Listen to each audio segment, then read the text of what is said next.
Osteoarthritis, or OA, is the most common form of arthritis.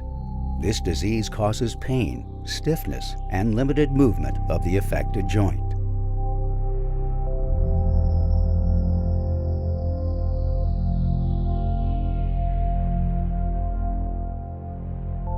Along with damage to the meniscus, articular cartilage can wear away over time, causing a narrowing of the joint space.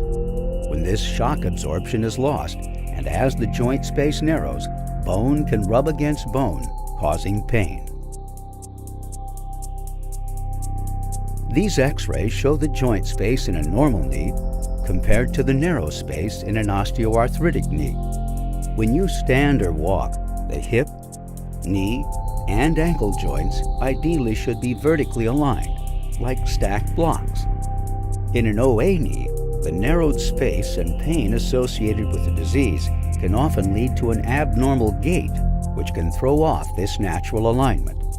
The resulting misalignment is often associated with OA. Although both the lateral, outside, or medial, inside of the knee can be affected, the majority of people with OA have medial OA. You may compensate for this painful knee by limping to reduce the weight on that side of the body. Over time, knee OA can also lead to pain, instability, and stiffness problems with your knees, hips, and ankles.